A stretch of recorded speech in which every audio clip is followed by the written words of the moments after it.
Hello दोस्तों, नमस्कार। LP सरकारी जॉब चैनल पर आपका हार्दिक स्वागत और अभिनंदन करता हूं। आपके उज्जवल भविष्य की कामना के साथ इस सेशन का शुरुआत कर रहा हूं। इसके दो सेशन, इस पाठ के दो सेशन आपके पास पहुंच गए हैं। ये तीसरा सेशन आपके पास जा रहा है। अपने दोस्तों के पास शेयर कर दें। सेशन चालू हो गया है। अब पढ़ना देखना चालू कर दें। कार्मिक प्रशासन का तीसरा पाठ ये चल रहा है। तो चलिए भाई, पहला प्रश्न है तीसरे सेशन का पहला प्रश्न एवं इस अध्याय से तीसरा सेशन यानी 154वां प्रश्न। तो कर्मचारियों को भावी उत्तरदायित्वों के लिए तैयार करने हेतु आवश्यक है। कर्मचारियों को भावी उत्तरदायित्वों के लिए तैयार करने हेतु आवश्यक है। क्या आवश्यक भाई, ये आपको बताना है। प्रशिक्षण आवश्यक है, भर्ती आवश्यक है, पदवर्गीकरण या पदोन्नत। कर्मचारियों को भावी उत्तरदायित्व के लिए तैयार करने हेतु आवश्यक है। तो चलिए भाई, उत्तर देने का प्रयास करें। क्या आवश्यक है? तो कर्मचारियों को भावी उत्तरदायित्व के लिए आवश्यक है प्रशिक्षण भाई। उनका प्रशिक्षण किया जाए, उनको प्रशिक्षित किया जाए, प्रशिक्षण दिया जाए, तब वो अपने उत्तरदायित्व को निर्वाह करने में सफल होंगे। प्रश्न नंबर 154 का ऑप्शन आ आपका सही उत्तर है। प्रश्न नंबर 155, लोक सेवा में कार्मिकों के दृष्टिकोणों एवं मूल्यों में परिवर्तन लाने के लिए आवश्यक है। लोक सेवा में कार्मिकों के दृष्टिकोणों एवं मूल्यों में परिवर्तन लाने के लिए आवश्यक है। क्या आवश्यक है ये देख लेते हैं भाई। पद वर्गीकरण आवश्यक है, या भर्ती आवश्यक है, या प्रशिक्षण आवश्यक है, या पदोन्नत आवश्यक है। लोक सेवकों में कार्मिकों के दृष्टिकोणों एवं मूल्यों में परिवर्तन लाने हेतु क्या आवश्यक भाई? तो यह आवश्यक है उनका प्रशिक्षण, उनको प्रशिक्षित किया जाए। प्रश्न नंबर 155 का ऑप्शन सा आपका सही उत्तर है। प्रश्न नंबर 156,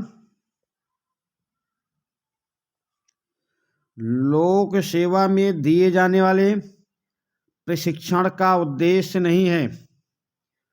लोक सेवा में दिए जाने वाले प्रशिक्षण का उद्देश्य नहीं है। तो चलिए 156 नंबर प्रश्न का ऑप्शन देखते हैं। कर्मचारियों में विश्वसनीय चातुर्य उत्पन्न करना, कर्मचारियों के दृष्टिकोण को व्यापक बनाना, कर्मचारियों की भाषा शैली, वर्णन शैली तथा तर्क एवं प्रमाण के साथ अपना दृष्टिकोण प्रस्तुत करने की क्षमता की जांच करना, कर्मचारियों में उच्चतर कर्तव्यों एवं दायित्वों की क्षमता उत्पन्न करना। पूछ रहा है क्या उद्देश्य नहीं है। प्रश्न नंबर 156, तो प्रश्न नंबर 156 में भाई पहले ये देख लेते हैं कि लोक सेवा में दिए जाने वाले प्रशिक्षण का उद्देश्य क्या है। तो कर्मचारियों में विश्वसनीय चातुर्य उत्पन्न करना उद्देश्य है। कर्मचारियों के दृष्टिकोण को व्यापक बनाना भी उद्देश्य है। कर्मचारियों की भाषा शैली, वर्णन शैली तथा तर्क एवं प्रमाण के साथ अपना दृष्टिकोण प्रस्तुत करने की क्षमता की जांच, ये प्रशिक्षण का उद्देश्य नहीं है कि उसकी भाषा शैली सुधारें या वर्णन शैली सुधारें। कर्मचारियों में उच्चतर कर्तव्यों एवं दायित्वों के निर्वहन की क्षमता उत्पन्न करना, ये भी कर्तव्य है। उद्देश्य है। यहाँ पूछा जा रहा है प्रशिक्षण का उद्देश्य नहीं है, तो यहाँ पे ऑप्शन सा कर्मचारियों की भाषा शैली, वर्णन शैली तथा तर्क एवं प्रमाण के साथ अपना दृष्टिकोण प्रस्तुत करने की क्षमता की जांच करना, ये उद्देश्य नहीं है। प्रश्न नंबर 156 का ऑप्शन सा आपका सही उत्तर है। अगले प्रश्न पे आ जाएं। प्रश्न नंबर 157, लोक सेवकों को दिए जाने वाले प्रशिक्षण का उद्देश्य। लोक सेवकों को दिए जाने वाले प्रशिक्षण का उद्देश्य क्या है? कार्मिक की मानसिक एवं बौद्धिक क्षमता में वृद्धि करना। कार्मिक की मानसिक एवं बौद्धिक क्षमता में वृद्धि करना, हाँ ये उद्देश्य है। कार्मिकों के दृष्टिकोण को व्यापक बनाना, हाँ भाई ये भी उद्देश्य है। कार्मिकों को पदोन्नत एवं उच्च स्थिति के योग्य बनाना, ये भी प्रशिक्षण का उद्देश्य है। प्रश्न नंबर 157 में ऑप्शन आ कार्मिकों की मानसिक एवं बौद्धिक क्षमता में वृद्धि करना, का ऑप्शन बा कार्मिकों के दृष्टिकोण को व्यापक बनाना, ऑप्शन सा कार्मिकों को पदोन्नत एवं उच्च स्थिति के योग्य बनाना, ये सभी प्रशिक्षण का उद्देश्य है। तो आपका ऑप्शन द सही उत्तर होगा, उपर्युक्त तीनों। प्रश्न नंबर 157 का ऑप्शन द सही उत्तर है। अगले प्रश्न पे आ जाएं। प्रश्न नंबर 158, औपचारिक प्रशिक्षण का अंग नहीं है। औपचारिक प्रशिक्षण का अंग नहीं है। तो निर्धारित पाठ्यक्रम, वैयक्तिक संपर्क, कक्षा में भाषण, पत्राचार पाठ्यक्रम। प्रश्न नंबर 158 उत्तर दे भाई। औपचारिक प्रशिक्षण औपचारिक प्रशिक्षण का अंग नहीं है। तो भाई औपचारिक प्रशिक्षण में एक निर्धारित पाठ्यक्रम होना चाहिए, कक्षा में भाषण होना चाहिए, पत्राचार द्वारा पाठ्यक्रम की जानकारी दी जानी चाहिए, पर वैयक्तिक संपर्क ये इसका प्रशिक्षण का अंग नहीं है। तो वैयक्तिक संपर्क अंग नहीं है, तो प्रश्न नंबर 158 औपचारिक प्रशिक्षण का अंग नहीं, वैयक्तिक संपर्क आपका 158 प्रश्न का ऑप्शन बा आपका सही उत्तर होगा। अगले प्रश्न पे आ जाएं। अनौपचारिक प्रशिक्षण का अंग नहीं है। अनौपचारिक प्रशिक्षण का अंग नहीं है। तो अनुभव से सीखना, काम करते हुए सीखना, संगोष्ठी, वैयक्तिक संपर्क। प्रश्न नंबर 159, चलिए भाई उत्तर देते रहें और सेशन को दोस्तों के बीच शेयर कर दें और अधिक से अधिक लोग जुड़ जाएं इससे। प्रश्न नंबर 159, अनौपचारिक प्रशिक्षण का अंग नहीं, तो अनुभव से सीखना ये अनौपचारिक प्रशिक्षण का अंग है। काम करते हुए सीखना ये भी अनौपचारिक प्रशिक्षण का अंग है। और अनौपचारिक प्रशिक्षण का अंग ये भी है वैयक्तिक संपर्क भाई। तो यहाँ अंग नहीं है, तो क्या अंग नहीं है? संगोष्ठी करना। प्रश्न नंबर 159 का ऑप्शन सा आपका सही उत्तर होगा। अगले प्रश्न पे आ जाएं। प्रश्न नंबर 160, ITI इंजीनियरिंग कॉलेज तथा मेडिकल कॉलेज में जो शिक्षा दी जाती है उसे प्रशिक्षण का कौन सा प्रकार माना जाएगा? प्रश्न नंबर 160, ITI इंजीनियरिंग कॉलेज तथा मेडिकल कॉलेज में जो शिक्षा दी जाती है उसे प्रशिक्षण का कौन सा प्रकार माना जाएगा? अल्पकालीन प्रशिक्षण, प्रवेश पूर्व प्रशिक्षण, सेवाकालीन प्रशिक्षण, प्रवेशोत्तर प्रशिक्षण। प्रश्न नंबर 160 का उत्तर दे भाई। तो अल्पकालीन प्रशिक्षण, प्रवेश पूर्व प्रशिक्षण, सेवाकालीन प्रशिक्षण, प्रवेशोत्तर प्रशिक्षण। तो आपको ये समझना होगा कि IITI इंजीनियरिंग कॉलेज तथा मेडिकल कॉलेज में जो शिक्षा दी जाती है उसे प्रवेश पूर्ण प्रशिक्षण कहा जाता है भाई। प्रवेश पूर्ण प्रशिक्षण माना जाएगा, क्योंकि अभी सेवा में नहीं है, उसके पहले प्रशिक्षण दिया जा रहा है। प्रश्न नंबर 160 का ऑप्शन बा आपका सही उत्तर होगा। अगले प्रश्न पे आ जाएं। प्रश्न नंबर 161, आधारभूत प्रशिक्षण कार्यक्रमों का मुख्य उद्देश्य। आधारभूत प्रशिक्षण कार्यक्रमों का मुख्य उद्देश्य क्या है? कार्मिकों में कौशल की वृद्धि करना, या कार्मिकों के दृष्टिकोण को व्यापक करना, या कार्मिकों को पदोन्नति के लिए तैयार करना, या कार्मिकों में नेतृत्व क्षमता विकसित करना। प्रश्न नंबर 161 का उत्तर बताएं। आधारभूत प्रशिक्षण कार्यक्रमों का मुख्य उद्देश्य क्या है? तो कार्मिकों में कौशल की वृद्धि करना है मुख्य उद्देश्य, या कार्मिकों के दृष्टिकोण को व्यापक बनाना है, या कार्मिकों को पदोन्नति के लिए तैयार करना है, या कार्मिकों में नेतृत्व क्षमता विकसित करना है।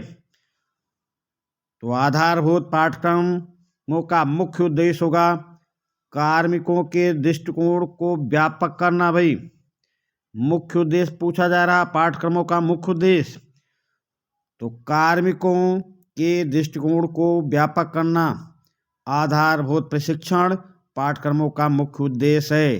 प्रश्न नंबर 161 का ऑप्शन बा आपका सही उत्तर होगा। प्रश्न नंबर 162, प्रशासक को कार्यरत सामाजिक वैज्ञानिक कहा गया है। प्रशासक को कार्यरत समाज वैज्ञानिक कहा गया है। उसे विचारों की आवश्यकता है, अतः निम्नलिखित विषय क्षेत्र को प्रशिक्षण पाठ्यक्रमों में शामिल किया जाना चाहिए। प्रश्न को फिर से देख लेते हैं। प्रशासक को कार्यरत समाज वैज्ञानिक कहा गया है। उसे विचारों की आवश्यकता है, अतः निम्नलिखित विषय क्षेत्र को प्रशिक्षण पाठ्यक्रमों में शामिल किया जाना चाहिए। तो क्या भाई शामिल किया जाए इस पाठ्यक्रम को? प्रबंध को, या कानून को, या समाज विज्ञान को, या दर्शन को? प्रश्न नंबर 162 का उत्तर दे भाई। तो प्रशासक को कार्य समाज वैज्ञानिक कहा गया है, उसे विचारों की आवश्यकता है, तो इसलिए उसके पाठ्यक्रम में भाई समाज विज्ञान को शामिल किया जाए। समाज विज्ञान। प्रश्न नंबर 162 का ऑप्शन सा आपका सही उत्तर होगा। अगले प्रश्न पे आ जाएं। प्रश्न नंबर 163, प्रशिक्षण के बारे में फुलटन समिति की सिफारिश नहीं थी। प्रशिक्षण के बारे में फुलटन समिति की सिफारिश नहीं थी, तो सिविल सर्विस कॉलेज की स्थापना करना या प्रशिक्षण पर किया जाने वाला व्यय अनावश्यक है, या स्थानांतरण की गति धीमी की जाए, या प्रशिक्षण पर ध्यान दिया जाना चाहिए। प्रश्न नंबर 163 का उत्तर दे भाई। तो प्रशिक्षण के बारे में फुलटन समिति ने सिफारिश नहीं की थी कि प्रशिक्षण पर किया जाने वाला व्यय अनावश्यक है, ऐसा कुछ नहीं कहा था। फुलटन समिति ने सिविल सर्विस कॉलेज की स्थापना की सिफारिश की थी, स्थानांतरण की गति धीमी की जाए ये सिफारिश की थी, प्रशिक्षण पर ध्यान दिया जाना चाहिए ये भी सिफारिश की थी।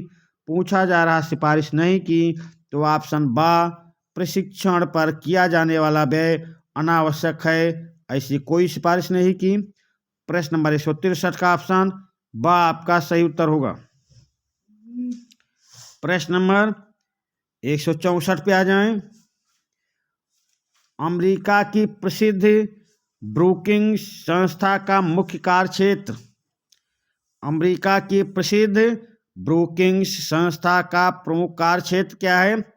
प्रशिक्षण है, पदोन्नत है, भर्ती है या उपयुक्त में से कोई नहीं। प्रश्न नंबर 164 का उत्तर दे भाई। अमेरिका की प्रसिद्ध ब्रोकिंग संस्था का मुख्य उद्देश्य क्या है? तो इसका मुख्य उद्देश्य है प्रशिक्षण देना भाई, प्रशिक्षण देना। प्रश्न नंबर 164 का ऑप्शन आपका सही उत्तर होगा। अगले प्रश्न पे आ जाएं।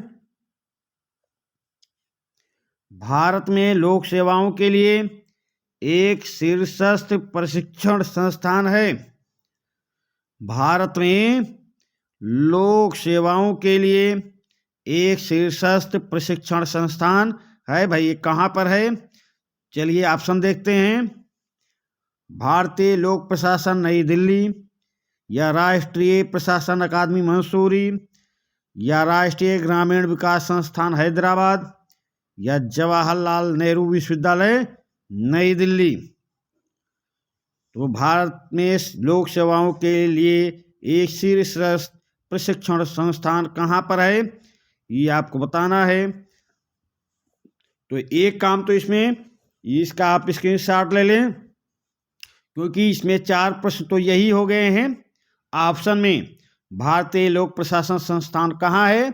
नई दिल्ली। राष्ट्रीय प्रशासन संस्थान, राष्ट्रीय प्रशासन अकादमी कहाँ है? मंसूरी। राष्ट्रीय ग्रामीण विकास संस्थान कहाँ है? हैदराबाद। जवाहरलाल नेहरू विश्वविद्यालय कहाँ है? नई दिल्ली। तो इस तरह से 4 प्रश्न आपके ये हैं। ऐसे भी प्रश्न पूछे जा सकते हैं, तो इसका स्क्रीनशॉट ले लें, कहीं लिख लें, ये भी ध्यान में रखेंगे आप। प्रश्न क्या है आपका? भारत में लोक सेवाओं के लिए एक शीर्षस्थ प्रशिक्षण संस्थान है। तो भाई ये है राष्ट्रीय प्रशासन अकादमी मंसूरी। प्रश्न नंबर 165 का ऑप्शन बा आपका सही उत्तर होगा। अगले प्रश्न पे आ जाएं। वह कौन सा संस्थान है जो निजी उद्योग तथा सार्वजनिक सेवा से संबंधित अधिकारियों के लिए सामूहिक प्रशिक्षण का आयोजन करता है? उस संस्थान का आपको नाम बताना है जो निजी उद्योग और सार्वजनिक सेवा से संबंधित सामूहिक प्रशिक्षण देता है। आपके प्रश्न पूछने का आशय ये है, निजी उद्योग और सार्वजनिक सेवा के लिए सामूहिक प्रशिक्षण का आयोजन। तो प्रश्न नंबर 166 का ऑप्शन देखते हैं।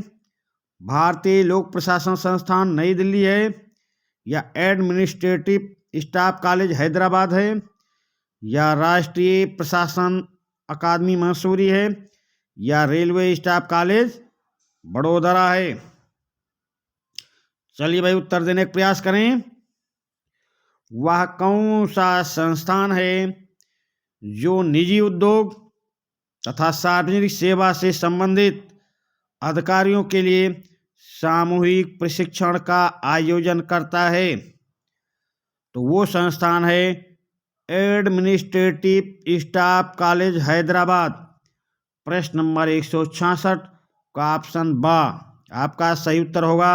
एडमिनिस्ट्रेटिव स्टाफ कॉलेज हैदराबाद निजी उद्योग तथा सार्वजनिक सेवा से संबंधित अधिकारियों के लिए सामूहिक प्रशिक्षण का आयोजन करता है। चलिए अगले प्रश्न पे आते हैं। प्रश्न नंबर 167, प्रशिक्षण की आधुनिक तकनीक नहीं है। प्रशिक्षण की आधुनिक तकनीक नहीं है तो ये केस पद्धति या रोल प्लेइंग या भाषण या भ्रमर। चलिए भाई प्रश्न नंबर 167 का उत्तर दें। प्रशिक्षण की आधुनिक तकनीक नहीं है, केस पद्धति, रोल प्लेइंग, भाषण, भ्रमण। तो प्रशिक्षण की आधुनिक तकनीक नहीं है भाई, क्या नहीं है? भाषण नहीं है। प्रश्न नंबर 167 का ऑप्शन सा आपका सही उत्तर होगा। अगले प्रश्न पे आ जाएं। प्रश्न नंबर 168, वह कौन सा देश है जहां प्रशिक्षण में किताबी या सैद्धांतिक प्रशिक्षण के स्थान पर व्यवहारिक प्रशिक्षण पर अधिक जोर दिया जाता है? प्रश्न को फिर से समझ लें। वह कौन सा देश है जहां प्रशिक्षण में किताबी या सैद्धांतिक प्रशिक्षण के स्थान पर व्यवहारिक प्रशिक्षण पर अधिक जोर दिया जाता है? तो इंग्लैंड में ऐसा होता है, या फ्रांस में, या अमेरिका में, या भारत में? प्रश्न नंबर 168 का उत्तर दे भाई। उत्तर देते रहें और सेशन के लास्ट में बताएंगे कि इससे आपके कितने प्रश्न सही हुए, क्योंकि अभी कठिन प्रश्नों की श्रृंखला, अधिक प्रश्नों की श्रृंखला ऐसा चल रही है। तो इसमें देखें अपने आप को कि कहाँ पर आप खड़े हैं, आपको इसमें कितने प्रश्न आपका सही हो रहा है, उसको देखते हुए आप तैयारी करें, क्योंकि ऐसे ही प्रश्न नियुक्ति का मार्ग रोक देते हैं, क्योंकि इन्हीं प्रश्नों को प्रतियोगी भाई गलत करके चले आते हैं।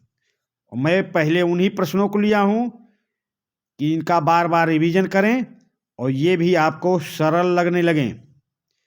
तो वो कौन सा देश है जहाँ प्रशिक्षण में किताबी या सैद्धांतिक प्रशिक्षण के स्थान पर व्यवहारिक प्रशिक्षण पर अधिक जोर दिया जाता है? तो ये जोर दिया जाता है भाई फ्रांस में। फ्रांस में। प्रश्न नंबर 168 का ऑप्शन बा आपका सही उत्तर होगा। चलिए अगले प्रश्न पे आते हैं।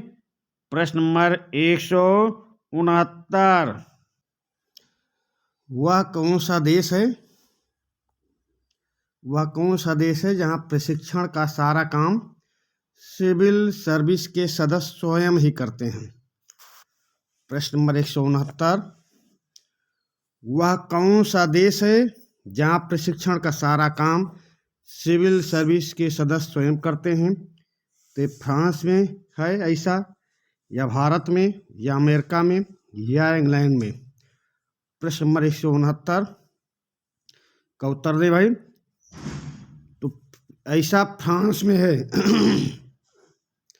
फ्रांस में सिविल सर्विस के सदस्य स्वयं ही प्रशिक्षण का कार्य करते हैं। प्रश्न नंबर 169 का ऑप्शन आ सही उत्तर होगा। अगले प्रश्न पे आ जाएं। फ्रांस में लोक सेवा के लिए दिए जाने वाले प्रशिक्षण के प्रमुख लक्षण क्या हैं? फ्रांस में लोक सेवा के लिए दिए जाने वाले प्रशिक्षण के प्रमुख लक्षण क्या हैं?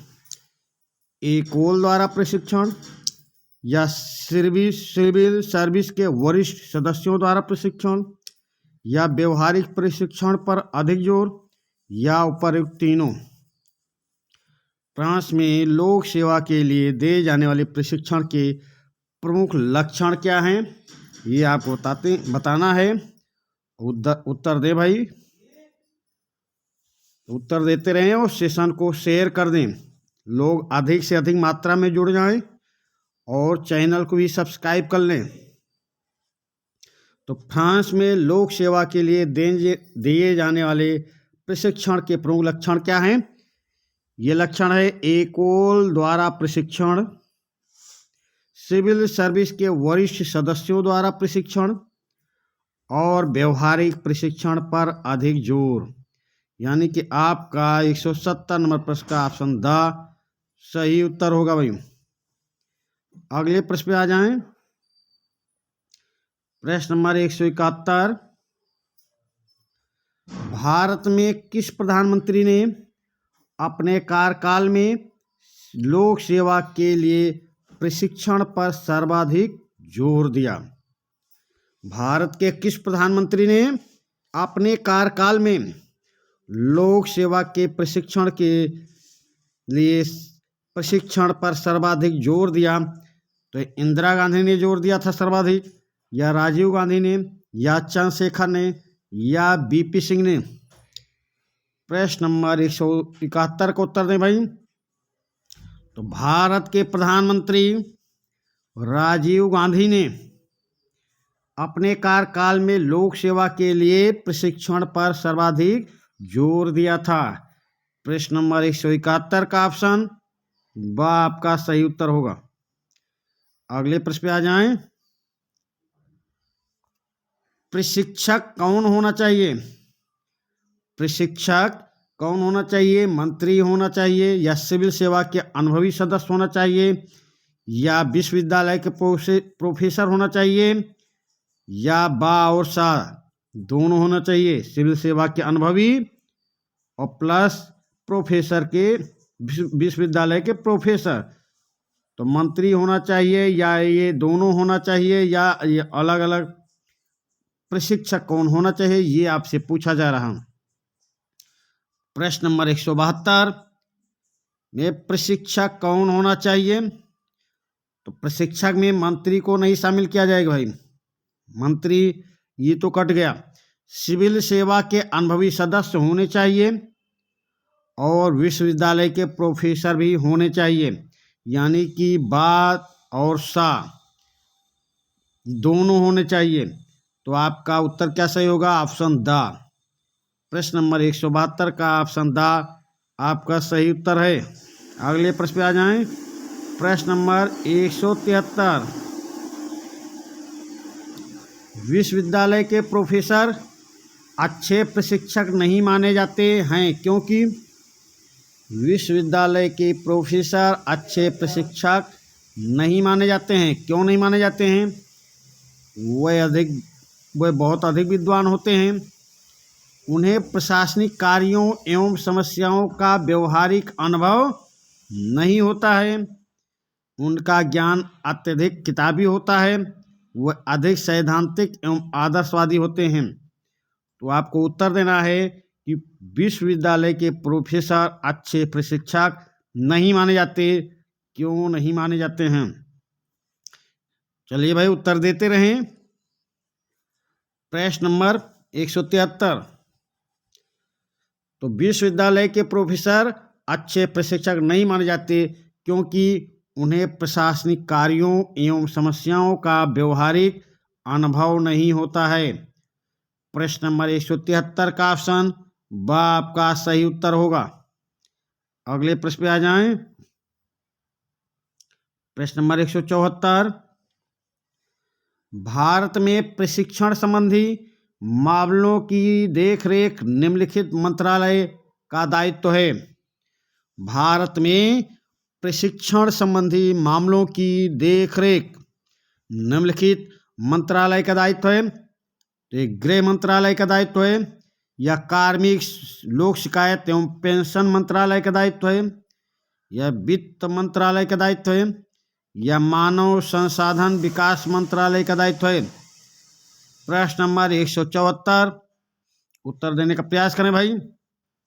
भारत में प्रशिक्षण संबंधी मामलों की देखरेख के लिए निम्नलिखित में से किस मंत्रालय का दायित्व है? कौन सा मंत्रालय प्रशिक्षण संबंधी मामलों की देखरेख करता है भाई? प्रश्न नंबर 174 का उत्तर दें। तो भारत में प्रशिक्षण संबंधी मामलों की देखरेख कार्मिक लोक शिकायत एवं पेंशन मंत्रालय का दायित्व है भाई। प्रश्न नंबर 174 का ऑप्शन बा सही उत्तर होगा। अगले प्रश्न पे आ जाएं। प्रश्न नंबर 175 प्रशिक्षण केवल प्रक्रिया और रीति में ही नहीं होता, उसका क्षेत्र संपूर्ण सरकारी जीवन एवं व्यवहार से होता है।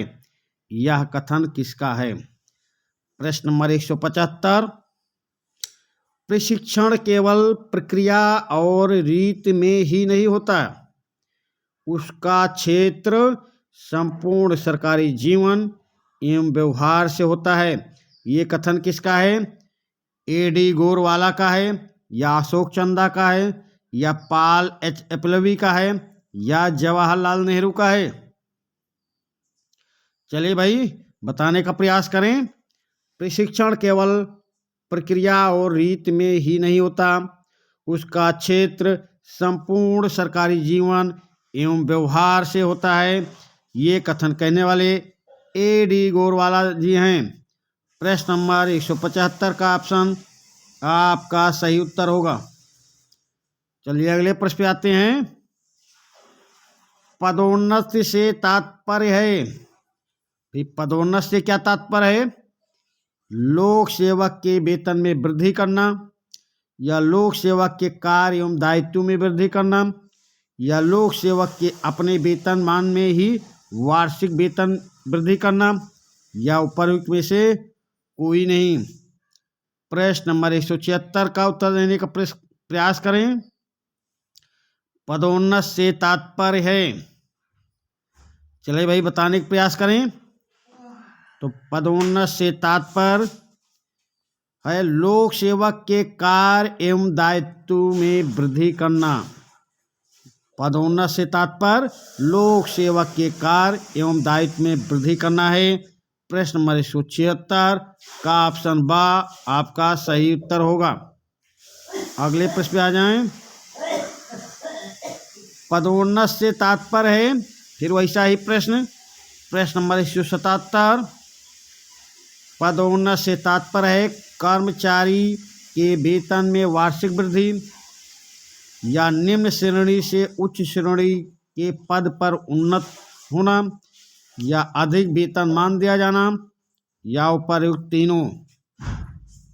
तो पदोन्नत भाई किसे कहेंगे, पदोन्नत से क्या तात्पर्य है, ये आपको बताना है। चलिए उत्तर देने का प्रयास करें।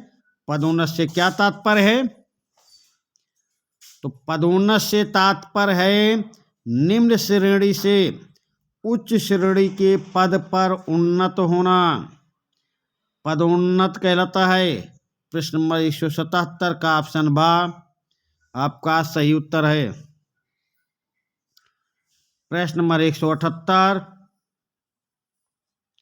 यदि राज्य सिविल सर्विस के अधिकारी को भारतीय प्रशासनिक सेवा में पदोन्नत किया जाता है तो इसे क्या कहेंगे? यदि राज्य सिविल सेवा के अधिकारी को भारतीय प्रशासनिक सेवा में पदोन्नत किया जाता है तो इसे क्या कहेंगे?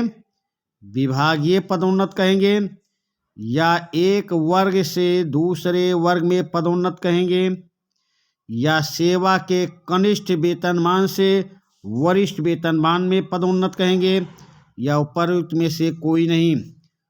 प्रश्न नंबर 178 का उत्तर दे भाई। यदि राज्य सिविल सेवा के अधिकारी को भारतीय प्रशासनिक सेवा में पदोन्नत किया जाता है तो इसे क्या कहेंगे?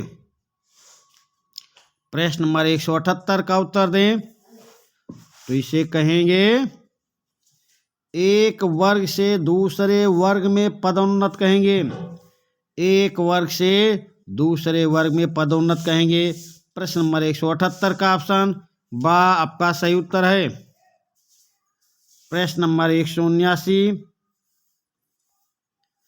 पदोन्नत संबंधी वरिष्ठता सिद्धांत से तात्पर्य क्या है? पदोन्नत संबंधी वरिष्ठता सिद्धांत से तात्पर्य है लंबी सेवा अवधि के आधार पर पदोन्नत, या सेवा में पहले प्रविष्ट हो उसकी पदोन्नत पहले, या वरिष्ठ व्यक्ति योग्य होता है इसलिए पदोन्नत का हकदार है, या वरिष्ठ व्यक्ति अनुभवी होता है इसलिए पदोन्नत का हकदार है। पदोन्नत संबंधी वरिष्ठता सिद्धांत से क्या तात्पर्य है भाई? तो चलिए भाई उत्तर देते रहें और सेशन को शेयर करें और लाइक भाई करें। क्या कंजूसी करते हैं, लाइक में आपका क्या नुकसान है? लाइक करने से हमारा हौसला बढ़ता है। और कमेंट के माध्यम से अगर कोई प्रश्न की जानकारी करना है तो कमेंट के माध्यम से पूछ सकते हैं। प्रश्न नंबर 179। पदोन्नत संबंधी वरिष्ठता सिद्धांत से तात्पर्य क्या तात्पर्य है?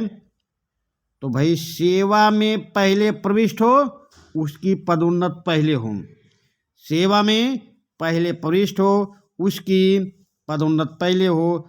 पदोन्नत संबंधी वरिष्ठता, यहाँ पे वरिष्ठता सिद्धांत दिया गया है तो उससे तात्पर्य है सेवा में पहले प्रविष्ट हो उसकी पदोन्नत पहले हो। अगले प्रश्न पे आ जाएं। प्रश्न नंबर 180, पदोन्नत संबंधी वरिष्ठता सिद्धांत के गुण हैं।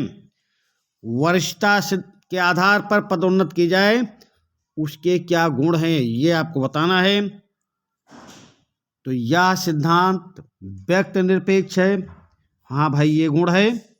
यह सिद्धांत अनुभव को महत्व देता है। ये भी गुण है। पदोन्नत में राजनीतिक हस्तक्षेप के अवसर नहीं रहते। ये भी गुण है। पदोन्नत संबंधी वरिष्ठता सिद्धांत के गुण हैं। यह सिद्धांत व्यक्ति निरपेक्ष है। यह सिद्धांत अनुभव को बढ़ाता है। यह सिद्धांत पदोन्नत में राजनीतिक हस्तक्षेप के अवसर नहीं रहता है। तो आपका प्रश्न नंबर 180 का ऑप्शन क्या सही होगा? Option the. ये तीनों गुण है। तो प्रश्न नंबर 180 का ऑप्शन द आपका सही उत्तर हो जाएगा। चलिए अगले प्रश्न पे चलते हैं। प्रश्न नंबर 181,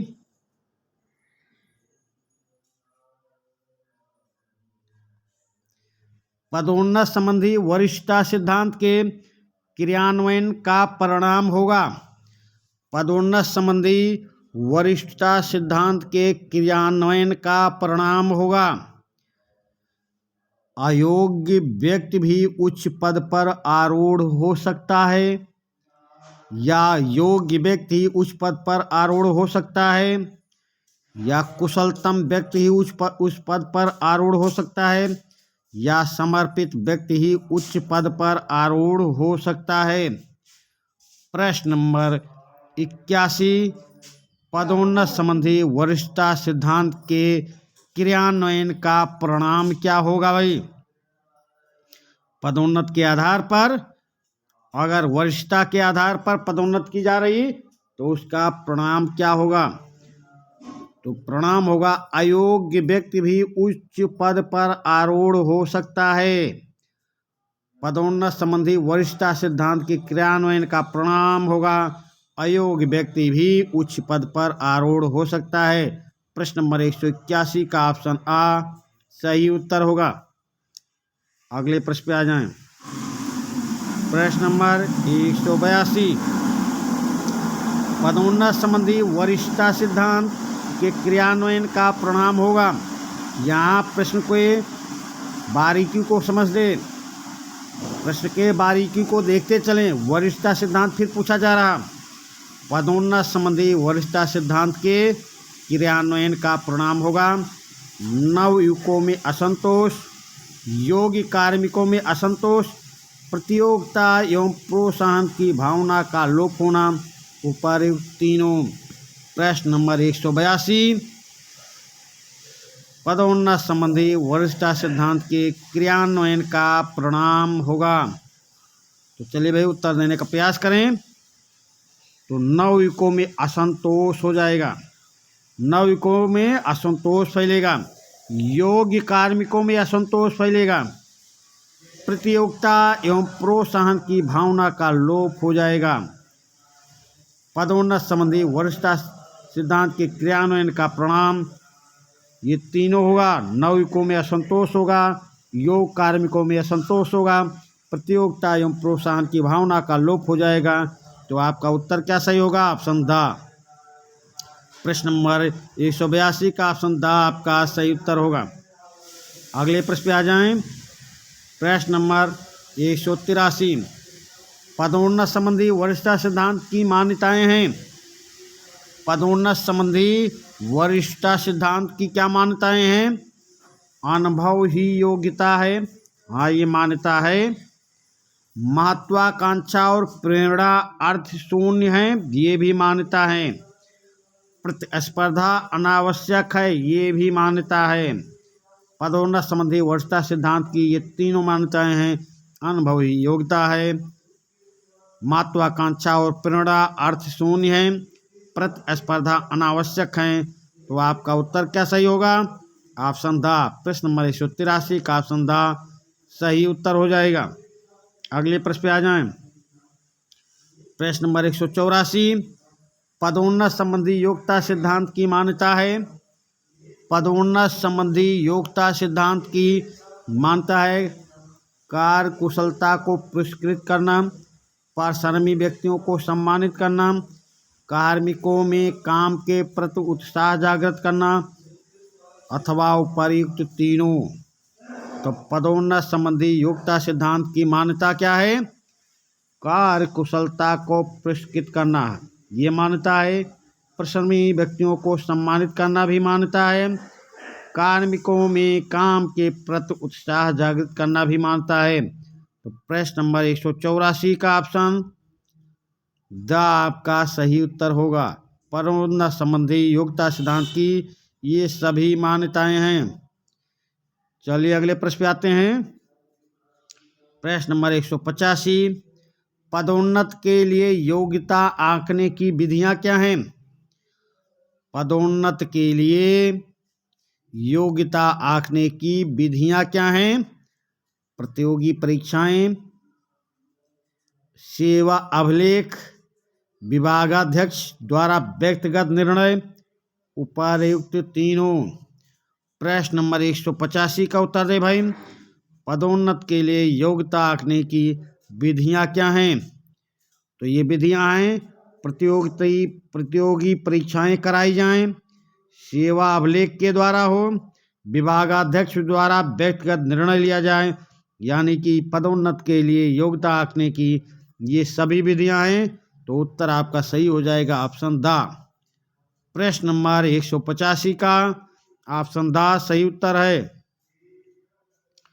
प्रश्न नंबर 186, कर्मचारी विभागाध्यक्ष के व्यक्तिगत निर्णय पर आधारित पदोन्नत प्रणाली का विरोध करते हैं, क्योंकि प्रश्न को फिर से समझ लें।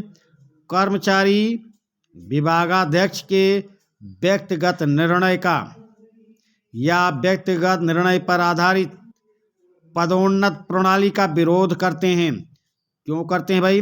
ये पक्षपात पर आधारित होती है या चापलूसों के हितों का संवर्धन करती है, ये व्यक्तिनिष्ठ होती है, उपर्युक्त तीनों कारणों से। तो भाई कर्मचारी विभागाध्यक्ष के व्यक्तिगत निर्णय का या निर्णय पर आधारित पदोन्नत प्रणाली का विरोध करते हैं। ये पक्षपात पर आधारित होती है, चापलूसों का हितों का संवर्धन होता है, व्यक्तिनिष्ठ है भाई ये। तो प्रश्न नंबर 186 का ऑप्शन द सही उत्तर होगा। चलिए भाई अगले प्रश्न पे आ जाएं। प्रश्न नंबर 187, भारत में प्रचलित पदोन्नत व्यवस्था का सबसे बड़ा दोष क्या है? भारत में प्रचलित पदोन्नत व्यवस्था का सबसे बड़ा दोष क्या है? वरिष्ठता के कठोर नियम के कारण योग्यता के आधार पर पदोन्नत नहीं हो पाती है, ये दोष है। या योग्यता के नियम के कारण वरिष्ठ लोगों की उपेक्षा की जाती है, ये दोष है। या पदोन्नतियां मनमाने ढंग से की जाती हैं, यह दोष है। या सरकारी सेवा से बाहर के व्यक्तियों को पदोन्नत के अवसर मिल जाते हैं, या दोष है।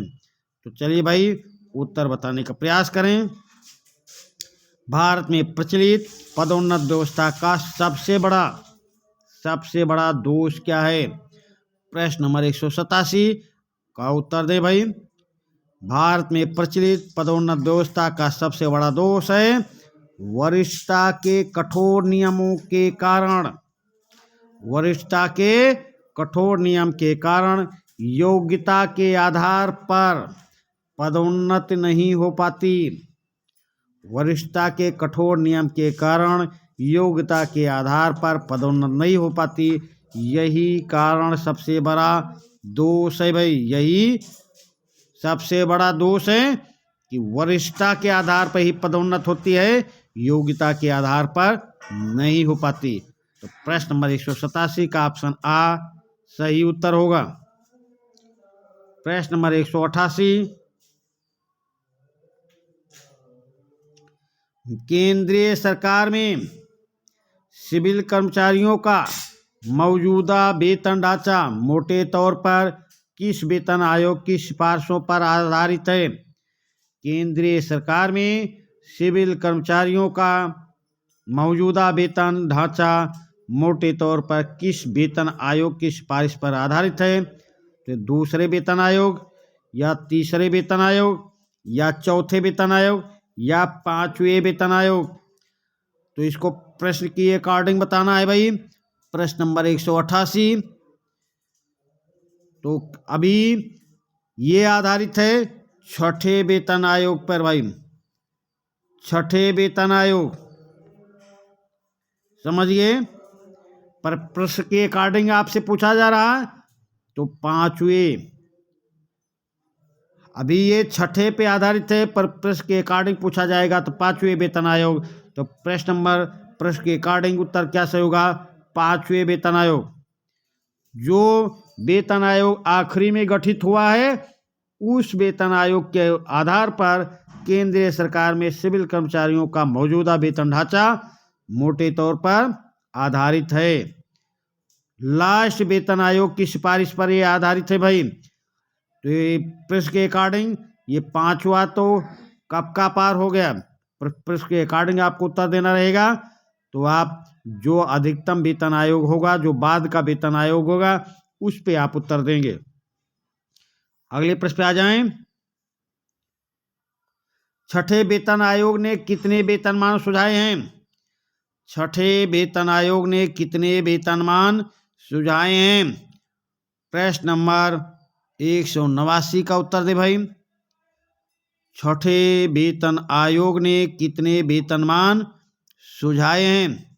34 वेतनमान, या 72 वेतनमान, या 63 वेतनमान, या 27 वेतनमान? छठे वेतन आयोग ने कितने वेतनमान सुझाए हैं? तो 34 वेतनमान सुझाए हैं भाई, 34 वेतनमान। प्रश्न नंबर 189 का ऑप्शन आ सही उत्तर होगा। अगले प्रश्न पे आ जाएं। छठे वेतन आयोग द्वारा सुझाया गया सबसे कम वेतनमान कौन सा है? छठे वेतन आयोग द्वारा सुझाया गया सबसे कम वेतनमान कौन सा है? ये 2550 से 3200 है, या 2550 से 3540 है, या 4440 से 7440 है, या 3240 से 4470 है?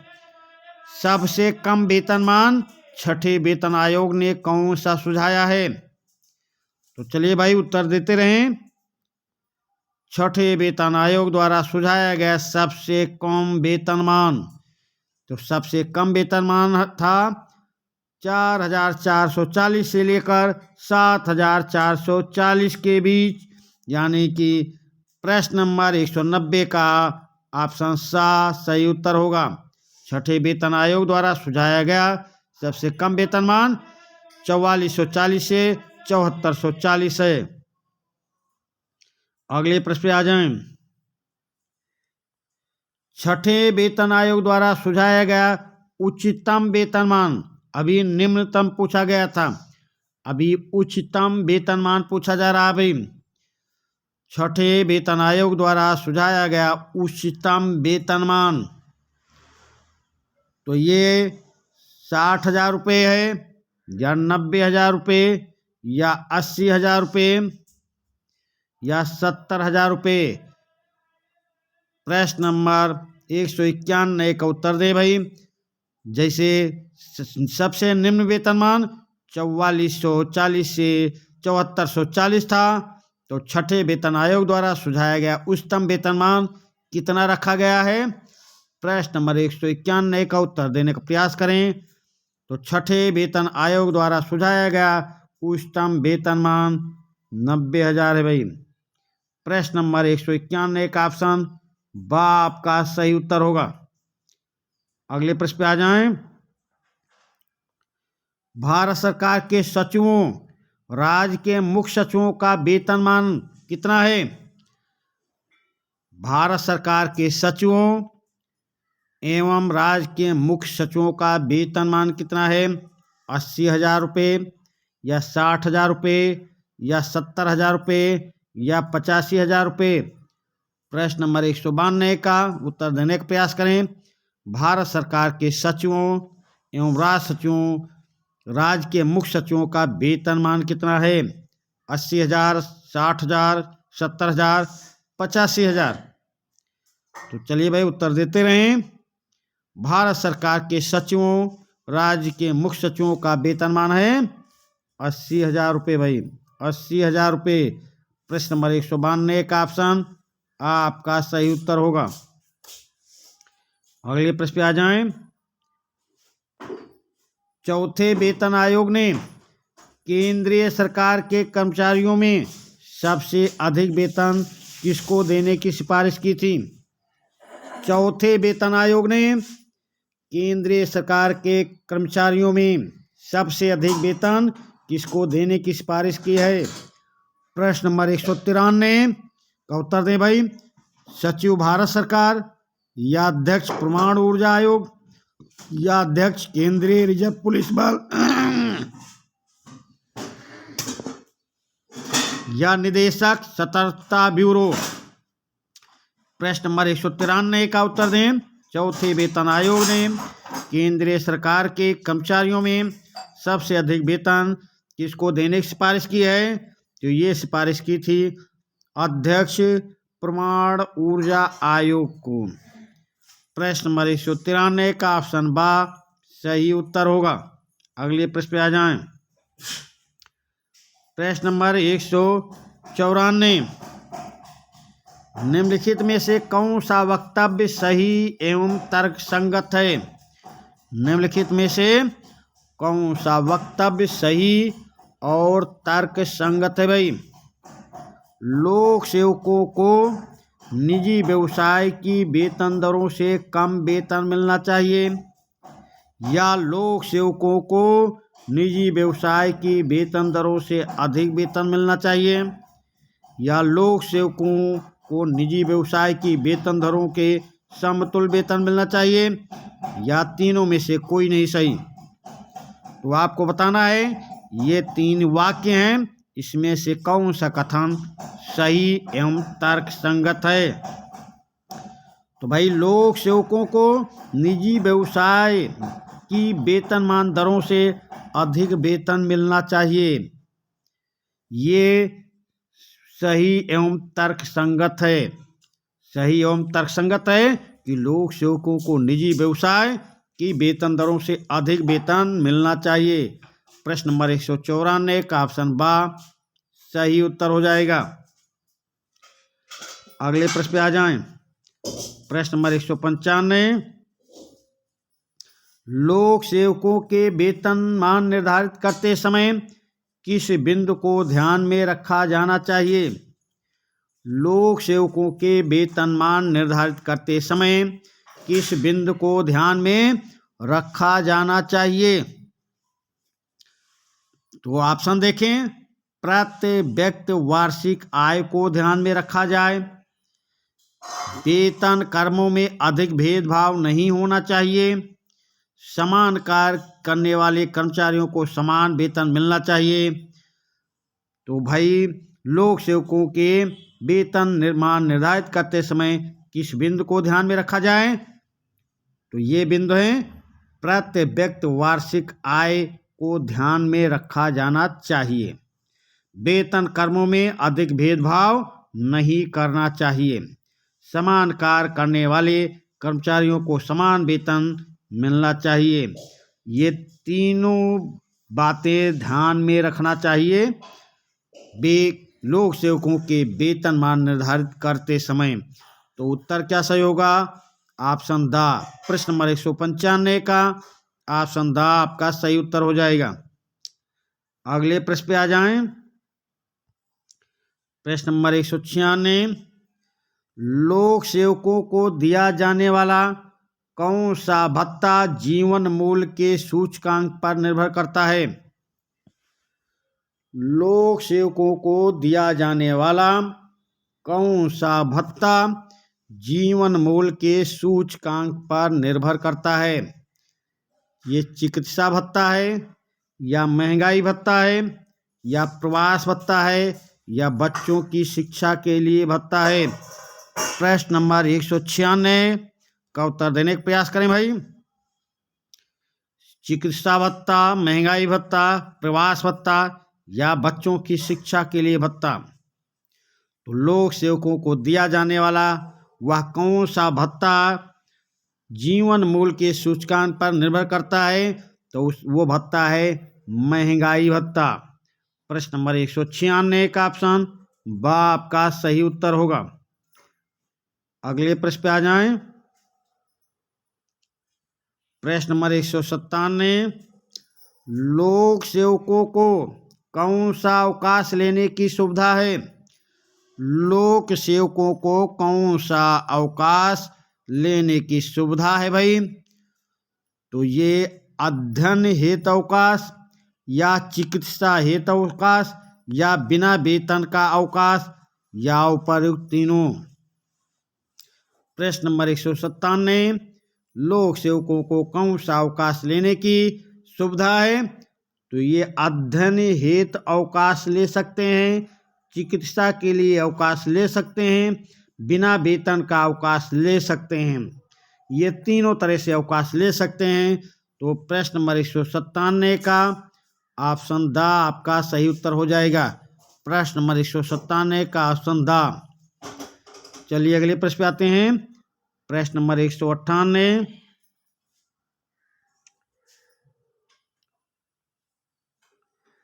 वेतन उसकी सेवाओं और उत्तरदायित्वों के औचित्य के भाव सहित कुशल अनुपालन के लिए कर्मचारी को प्रेरित करने के लिए है भाई। तो प्रश्न नंबर प्रेरित करने के लिए पर्याप्त और संतोषजनक होनी चाहिए। यह कथन किसका है?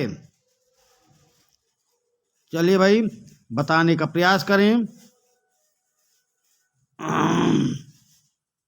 वेतन उसकी सेवाओं और उत्तरदायित्वों के औचित्य के भाव सहित कुशल अनुपालन के लिए कर्मचारी को प्रेरित करने के लिए पर्याप्त और संतोषजनक होनी चाहिए। ये कथन किसका है?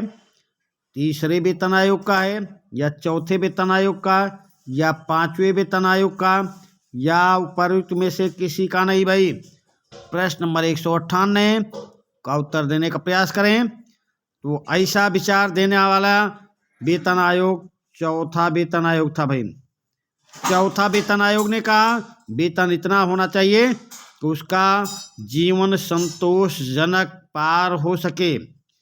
प्रश्न नंबर 198 का ऑप्शन ब आपका सही उत्तर होगा, चौथे वेतन आयोग।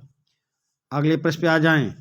प्रश्न नंबर 199, किसी भी कीमत पर कर्मचारी को पारिश्रमिक इतना होना चाहिए जिससे उसे असंतुष्टि ना हो। यह कथन किसका है? किसी भी कीमत पर कर्मचारी को पारिश्रमिक इतना होना चाहिए जिससे उसे असंतुष्टि ना हो। ये कथन किसका है? तीसरे वेतन आयोग का है या चौथे वेतन आयोग का या पांचवें वेतन आयोग का या ऊपर में से किसी का नहीं है। प्रश्न नंबर 199 का उत्तर दें। तो अभी सेम प्रश्न ही है, थोड़ा प्रश्न को घुमा दिया गया है कि किसी भी कीमत पर कर्मचारी का पारिश्रमिक इतना होना चाहिए जिससे उसे असंतुष्टि ना हो। यह वक्तव्य चौथे वेतन आयोग ने दिया था। ऐसा ही प्रश्न से 198 वाला था। दोनों प्रश्न मिलते जुलते हैं। चौथे वेतन आयोग आपका सही उत्तर होगा। अगले प्रश्न पे आ जाएं। प्रश्न नंबर 200, वेतनमान ऐसा होना चाहिए कि इसे एक कर्मचारी में अपने भाग्य को अपने नियोक्ता के साथ तुलना करते हुए अपचय अथवा पराजय की भावना उत्पन्न नहीं होनी चाहिए। ये कथन किसका है भाई?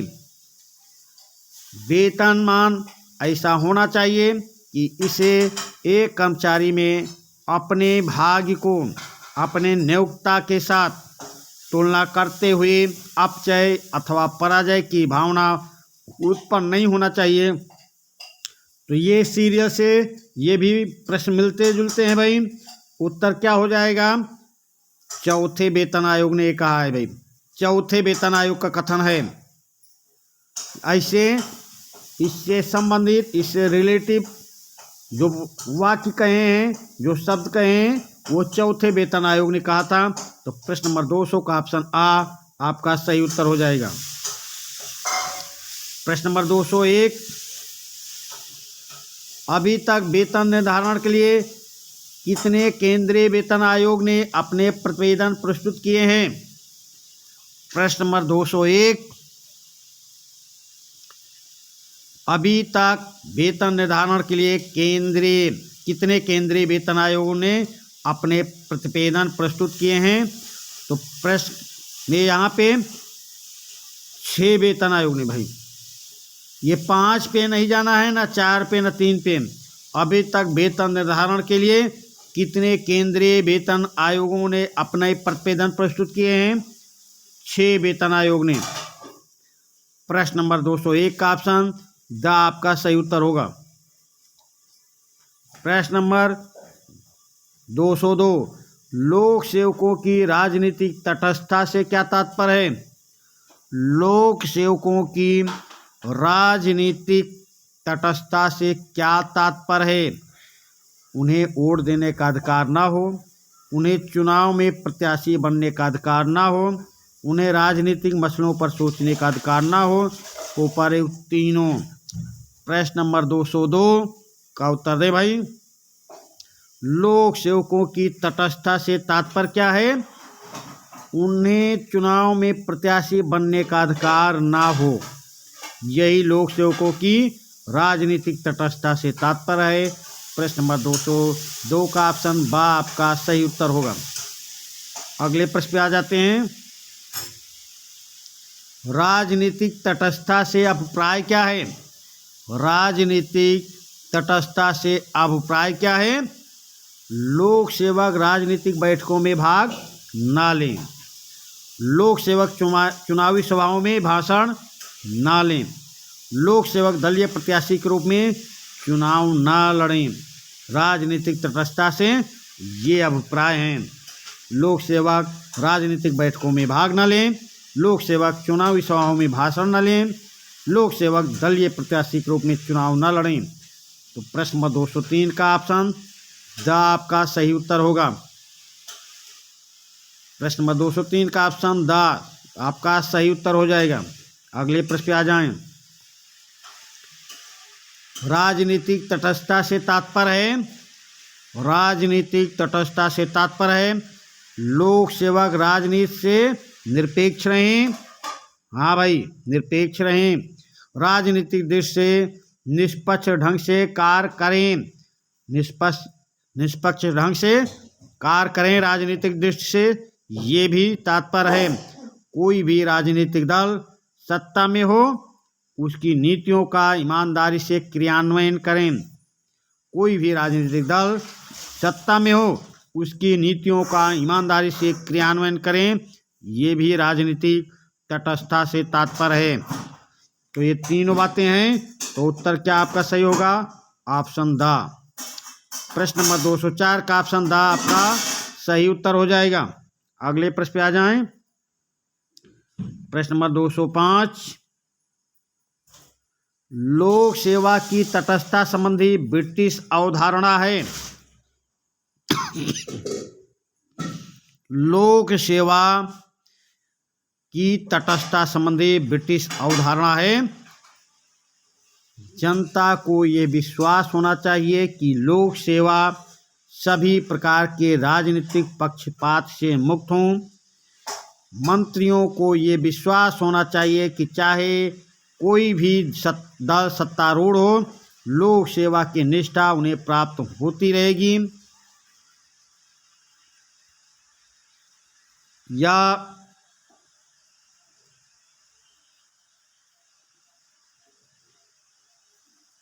लोक सेवा में नैतिक साहस का आधार विश्वास है कि पदोन्नत तथा अन्य पुरस्कार राजनीतिक दृष्टिकोण या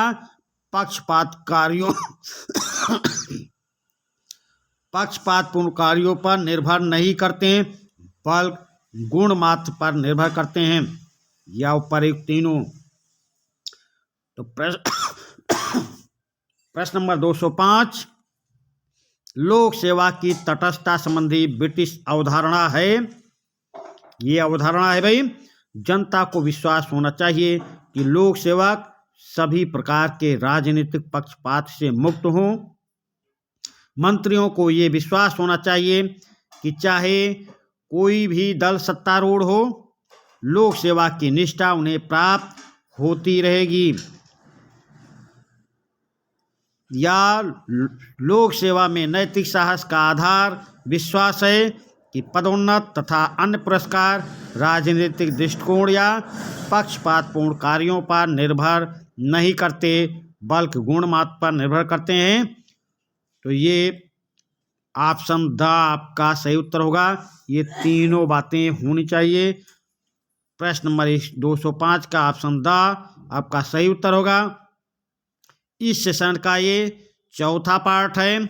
3 सेशन आपके पास पहुंच गए हैं। ये चौथा सेशन का लास्ट प्रश्न था। इसी प्रश्न के साथ हम आपसे विदा लेते हैं। धन्यवाद।